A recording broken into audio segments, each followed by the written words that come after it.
Olá, bom dia, paz a todos. Vamos à leitura de um texto da Palavra de Deus para a nossa meditação. Encontramos no Evangelho de Jesus Cristo, escrito por Mateus, no capítulo 5, os versículos 43 a 48. Assim está escrito: Ouvistes que foi dito: amarás o teu próximo e aborrecerás o teu inimigo. Eu, porém, vos digo: amai a vossos inimigos, bendizei os que vos maldizem, fazei bem aos que vos odeiam, e orai pelos que vos maltratam e vos perseguem, para que sejais filhos do vosso Pai que está nos céus, porque faz que o seu sol se levante sobre maus e bons, e a chuva desça sobre justos e injustos. Pois, se amardes os que vos amam, que galardão tereis? Não fazem os publicanos também o mesmo? E se saudardes unicamente os vossos irmãos, que fazeis demais? Não fazem os publicanos também assim? Sede vós, pois, perfeitos, como é perfeito o vosso Pai que está nos céus. Dentro deste texto, que vamos extrair lições necessárias para a nossa vida, falando sobre as 4 exigências de Cristo para nós. O texto está inserido no momento quando, reunido no Evangelho, que foi escrito aqui por Mateus, fala-se sobre o Sermão da Montanha, onde Jesus abriu um grande leque sobre vários assuntos necessários para que fosse feito o necessário alinhamento da vida das pessoas, a maneira como eles estavam vivendo e a maneira como é requerido para que eles possam, então, fazer parte do reino de Deus e desfrutar da bênção, da comunhão, da paz, do livramento que só o Senhor Deus pode dar-nos. Isto, então, ficou conhecido como sendo o Sermão da Montanha. Dentre a variedade de assuntos, chegamos a este, onde o Senhor traz à lembrança das pessoas algo que lhes era comum, que fazia parte do seu dia a dia.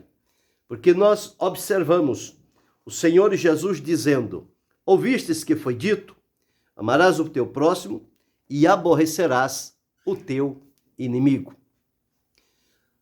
Nós entendemos que o plano e o propósito de Deus de criar, de formar as pessoas, começando com Adão, dando a ele a companheira, formando-a e trazendo-a para viverem a vida feliz e comum, e a partir deles multiplicar-se a descendência para ocupar toda a terra criada pelo Senhor, com o intuito de viverem em paz, em harmonia, em alegria, em comunhão, em satisfação, tudo dentro da normalidade que foi estabelecida pelo Senhor nosso Deus.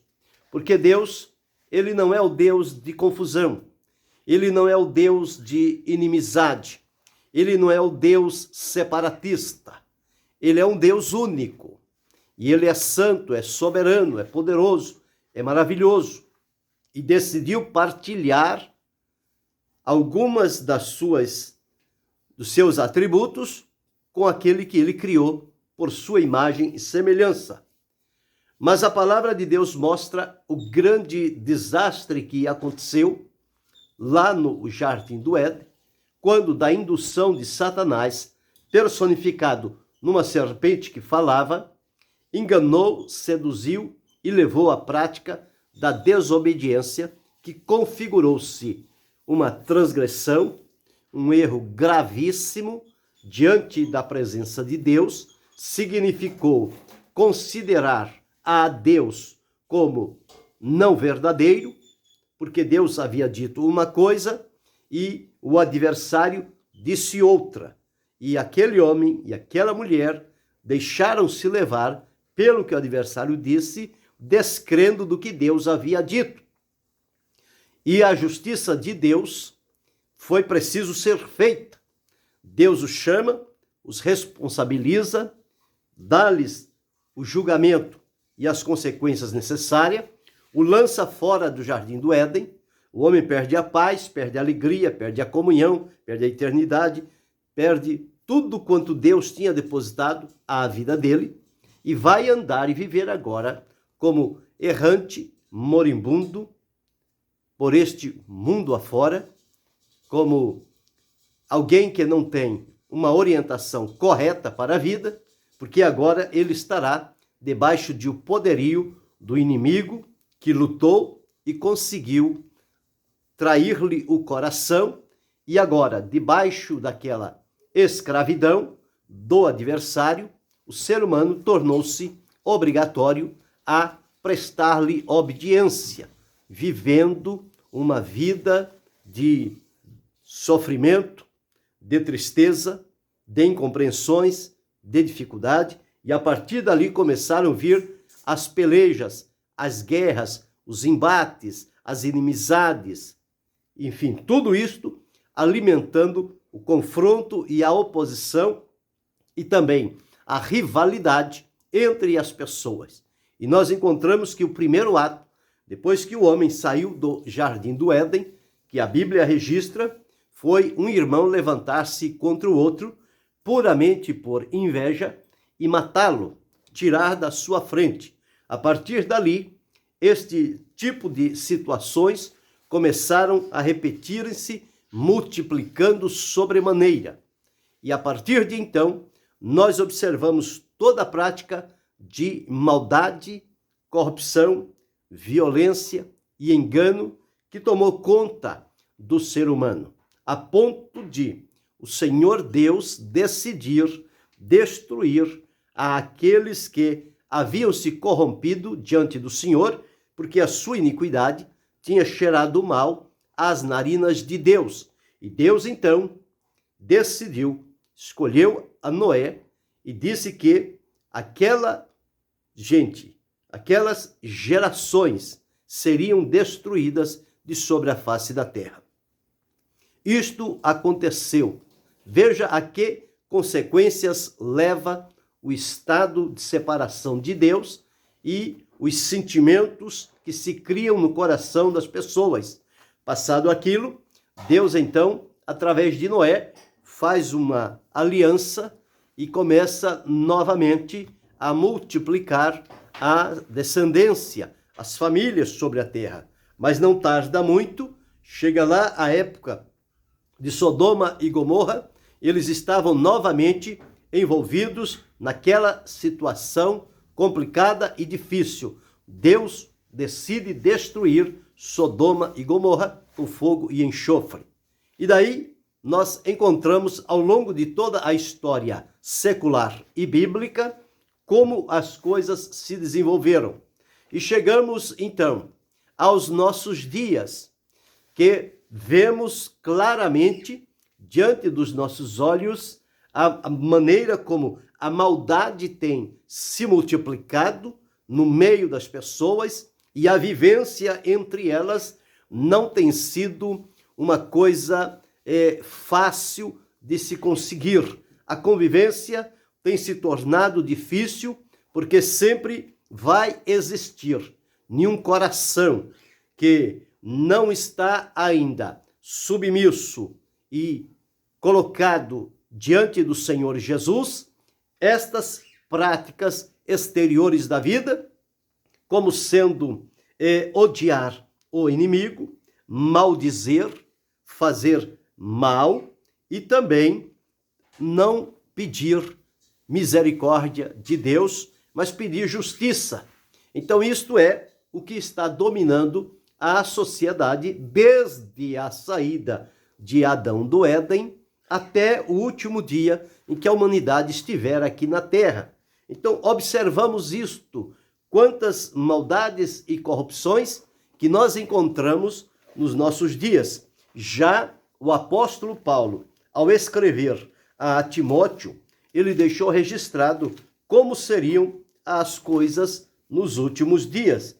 Então, nós observamos aqui, no primeira epístola de Paulo a Timóteo, capítulo 4, versículos 1 a 3, diz assim: Mas o Espírito expressamente diz que nos últimos tempos apostatarão alguns da fé, dando ouvidos a espíritos enganadores, doutrinas de demônios, pela hipocrisia de homens que falam mentira, tendo cauterizado a sua própria consciência, proibindo o casamento, ordenando a abstinência dos manjares que Deus criou para os fiéis, para os que conhecem a verdade, a fim de usarem deles com ações de graça.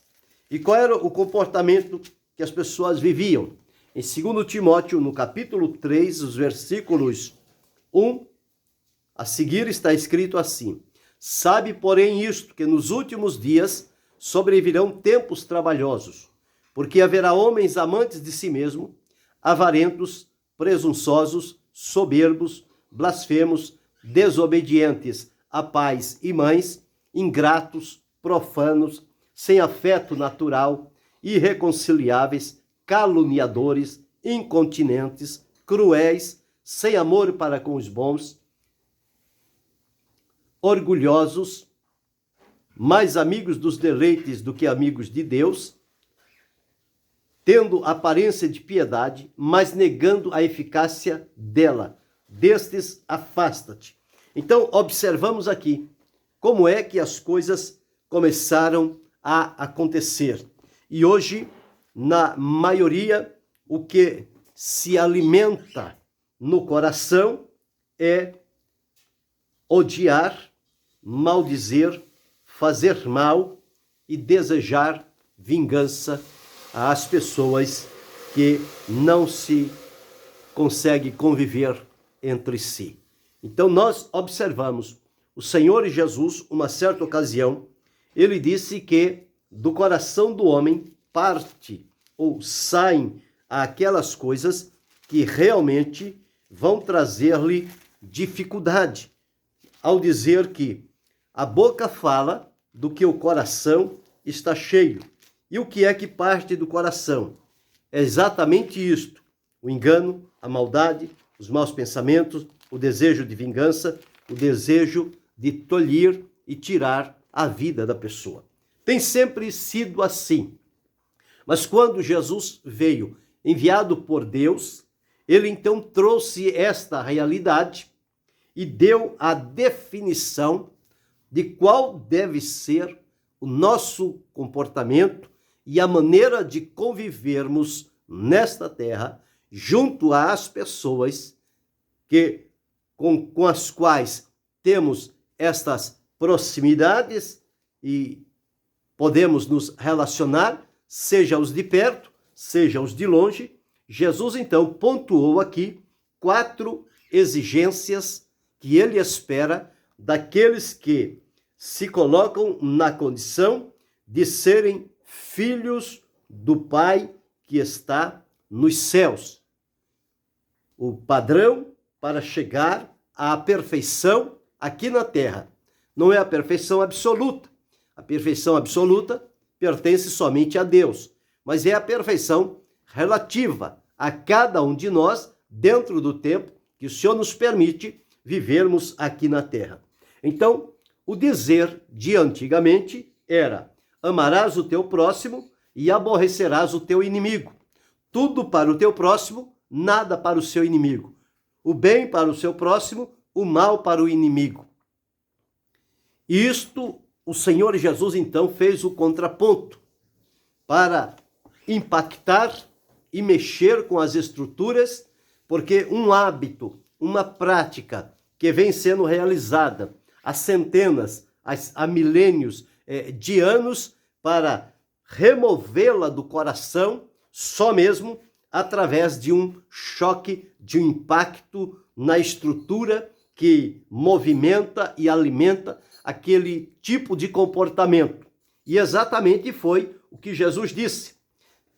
Parece-nos observar que quando Jesus começa a dizer e colocar diante do povo estas exigências, com o único objetivo de eles se tornarem filhos do Pai que está nos céus, as pessoas começaram a olhar dentro de si e encontrar tudo aquilo que Jesus estava tornando público diante deles, situações e práticas que são feitas partindo do coração, às ocultas, para que não se sejam descobertos, mas Jesus agora, como que abrindo um leque, coloca diante de todos, como se fosse num telão ou em um outdoor, para que todos pudessem ouvir e ver.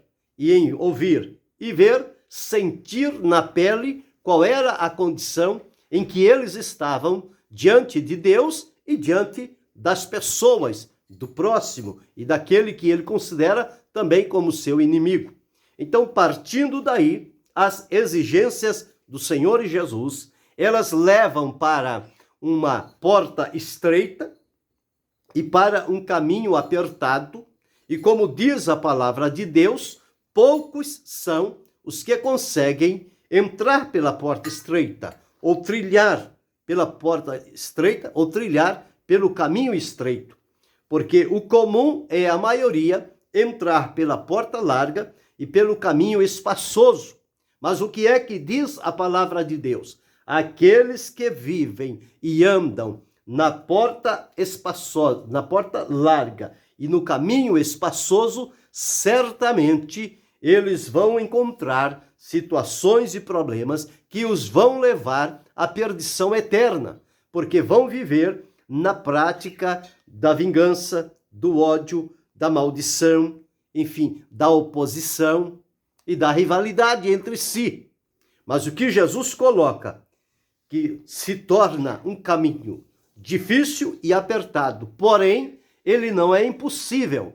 Nada do que Jesus coloca como exigências para cada um de nós é impossível de realizar-se. Tudo é possível. Mas é preciso avaliar, analisar a nossa própria condição e ver como é que nós estamos e aonde é que precisamos ter um cuidado maior para fazer o alinhamento, porque o padrão estabelecido, o gabarito que foi deixado por Jesus, pelo qual nós podemos avaliar a nossa vida e conduta, está colocado. É só olharmos a ele e analisarmos a nossa vida e ver se ela está condizendo com aquilo que Jesus estabeleceu como exigência para a nossa vida. E o que não estiver de acordo, se queremos realmente ser chamados filhos do Pai que está nos céus e andarmos com Ele na luz da sua presença, desfrutando alegria, paz, amor, comunhão e tendo uma promessa de uma eternidade, é preciso que nós nos amoldemos ao plano e ao padrão estabelecido por Jesus para a nossa vida. É como Paulo escrevendo aos Romanos, ele disse, não vos conformeis com este mundo. Por quê? Qual é a forma do mundo? A forma do mundo é esta. Inimigos têm que ser mortos. Pessoas que nos maldizem, nós temos que maldizê-las também. Pessoas que nos fazem mal, nós temos que pagá-las com um mal maior. Pessoas que estão à míngua, nós devemos desejar que eles morram o mais rápido possível. Esta é a forma do mundo. As pessoas querem livrar a si, não importando que prejudique a outros, inclusive a irmãos, a pais, a mães, a esposas, a maridos, não importa quem quer que seja. Pode ser até aquele momento o melhor amigo, mas em função de algo que a pessoa tem o desejo descontrolado, até este melhor amigo, ele coloca sob júdice e às vezes leva-o à morte para tirá-lo do seu caminho. Esse é o espírito que domina o mundo. É o espírito da vingança, do ódio, da morte, de maldizer, enfim, de separar as pessoas e tornar entre si inimigos e rivais, combatentes, para que sejam levados então à morte. Mas o que Jesus colocou é algo que inicia uma nova oportunidade para a vida da humanidade. E se seguirmos estas 4 exigências que estão estabelecidas nestes versículos, capítulo 5 do Evangelho escrito por Mateus, os versículos 43 a 48, nós vamos entender que este caminho, que aparentemente parece impossível, à medida em que nós começamos a olhar para ele e voltar o nosso coração, as dificuldades vão se colocando por terra e nós vamos conseguindo, passo a passo, primeiro vagarosamente, a caminhar na direção do que se requer de cada um de nós. E à medida em que vamos caminhando, vamos recebendo de Deus graça, força, encorajamento e aprovação, e isso vai levar-nos a prosseguir sempre no objetivo de cumprir com estas exigências. Não é possível que sirvamos a Jesus, o professemos como Senhor, como Salvador, como aquele que conduz e guia a nossa vida, se nós estamos sendo alimentados por estas práticas que são próprias de um mundo rebelado contra o propósito e a vontade de Deus, visto que agora o nosso caminhar é diferente. O Senhor a quem professamos servir é outro. Não é um Senhor que odeia, que maldiz, que faz o mal. Não. Mas é um Senhor que ama, e ama a todos. Ama a bons e maus, a justos e injustos, e dá-lhes a provisão necessária para o seu dia a dia. Então, o que Jesus disse aqui, nós precisamos atentar para isto. Por quê? Observemos a primeira exigência. Jesus disse: ouvistes o que foi dito? Amarás o teu próximo e aborrecerás o teu inimigo. Eu, porém, vos digo, a primeira exigência: amai a vossos inimigos. É fácil amar o inimigo? Não, não é fácil. É muito difícil, mas não é impossível. Torna-se difícil porque o comum da humanidade é odiar o seu inimigo. É procurar o mal daquele que se apresenta como inimigo. Então, a primeira exigência que o Senhor Jesus coloca é que este inimigo, ele deve ser amado. Ora, se para amar os amigos já não é muito fácil, se para amar aqueles que são neutros não é fácil, agora vem a orientação e a exigência de Jesus de amar não somente a quem nos ama e a quem nos quer bem, mas amar aos nossos inimigos, aqueles que procuram a todo custo o nosso mal e levar-nos à destruição. O que o Senhor Jesus diz é: amai a vossos inimigos.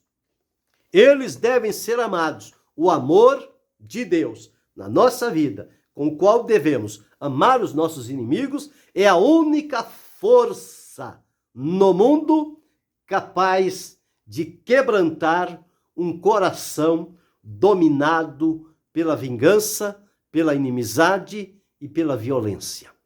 Somente através deste amor.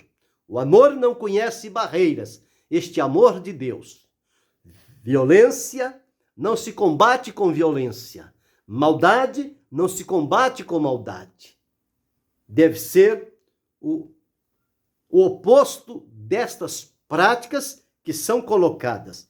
E nós vamos encontrar, ao longo da palavra de Deus, alguns exemplos que são necessários. Por exemplo, o próprio Senhor Jesus, Pedro deixou escrito lá na epístola, no capítulo 2 e o versículo 23, que Jesus, quando ameaçado, não ameaçava, quando injuriado, não injuriava, não respondia na mesma medida, não, com a mesma moeda, mas ele entregava-se àquele que julga justamente. Provérbios, Salomão deixou escrito: não digas vingar-me-ei do mal, espera pelo Senhor, ele te livrará. O apóstolo Paulo deixou registrado em Romanos: se o teu inimigo tiver fome, dá-lhe de comer, se tiver sede, dá-lhe de beber. Então esse deve ser o procedimento. Nós observamos, por exemplo, a atitude de José com relação a seus irmãos. Quantos males os irmãos de José fizeram a ele, e ele não devolveu este mal a seus irmãos. Ele os recompensou com o bem, com o perdão, com a manifestação do seu amor. Quando nós encontramos também, depois de José, encontramos a Davi. Quantas vezes Saul tornou-se um inimigo ferrenho de Davi? E chegou o momento que Saul estava nas mãos de Davi. E os seus companheiros disseram: Davi, ele está nas suas mãos. Acaba com ele agora, fere, tira-o da sua frente. Davi disse: longe de mim tocar no ungido do Senhor. Davi não alimentou a vingança. Salomão, quando fez a oração diante do Senhor, ele disse, não pediu a morte dos seus inimigos. Deus o louvou por esta atitude. Davi teve um inimigo chamado Simei, que praguejava e o apedrejava, e Davi então suportou e não determinou a morte daquele seu inimigo. Observando Jeremias, Daniel, quanto sofrimento, quantos inimigos se levantaram diante destes homens, mas eles não os devolveram na mesma medida em que receberam a traição, a mentira, o engano, a calúnia, o sofrimento. Eles vivenciaram tudo isto e se tornaram vitoriosos. Estevão, quando estava sendo apedrejado, ainda assim pediu a Deus que não imputasse pecado e maldade àquele povo, mas que desse a eles a oportunidade do arrependimento. Paulo enfrentou vários inimigos na sua vida como cristão, mas em nenhum momento pediu a morte dos seus inimigos. Então nós observamos que, começando por Jesus e através destes exemplos que a palavra de Deus mostra, estas 4 exigências de Deus são necessárias para nós. Então a primeira já dissemos. Primeira exigência: amai a vossos inimigos. Recompense o ódio dos seus inimigos com o amor que domina o seu, o meu, o nosso coração. A segunda exigência: bendizer aquele que vos maldizem. Não é fácil saber de pessoas que têm a prática de dizerem mal e inventarem tudo contra a nossa vida para manchar a nossa conduta, denegrir o nosso caráter e atrair em nós um espírito de revolta para combatê-lo e contradizê-lo. Mas a palavra de Deus orienta: bendizei os que vos maldizem. Não entre na mesma sintonia para maldizê-los igualmente, eles o fazem. Mas silencie aquela maldade, os que maldizem, e apresentem e bendiga, diga bem, fala bem, promova estas pessoas e com relação aos que fazem mal. Quer dizer, os que fazem mal, que colocam emboscadas, tranqueiras para atrapalhar a nossa caminhada, nos levar à queda e ao desastre, a palavra de Deus, a terceira exigência de Jesus é: fazei bem aos que vos odeiam. E a quarta exigência: orai pelos que vos maltratam e vos perseguem. Quem serve a Deus com alegria, fidelidade, temor e integridade vai enfrentar esse tipo de situações. inimigos que se fazem a si mesmo sem nada, sem nenhuma justificativa. Pessoas que vão maldizer simplesmente por observar a conduta e o comportamento das pessoas. Outros que vão fazer o mal a todo custo só para ver e ter no coração a alegria de que conseguiu prejudicar a alguém e embaraçá-lo na sua caminhada. E também àqueles que se fecham o coração. Portanto, quais são as exigências que o Senhor Jesus deixou para cada um de nós? E se nós queremos realmente ser chamados filhos do Pai que está nos céus e fazemos parte do plano da bênção, do livramento e da salvação preparada por Deus, estas exigências, elas são necessárias e úteis para a nossa vida. Então, observe bem a clareza com que o Senhor Jesus deixou registrado. Ele diz-nos aqui: amai a vossos inimigos. Se eles nos odeiam, nós devemos amá-los. O ódio não é maior do que o amor. O amor suplanta o ódio. Então, vivamos desfrutando e demonstrando este amor. Mas não é um amor somente de boca. É o amor que parte de um coração sincero e fiel diante do Senhor. Nós não temos o direito de responder ao inimigo com o ódio com o qual ele se refere a nós. A necessidade de demonstrar a ele o amor. Já disse, não é fácil, é difícil, mas não é impossível. Isto é possível porque Jesus viveu desta forma e pode, então, manifestar o seu maravilhoso poder.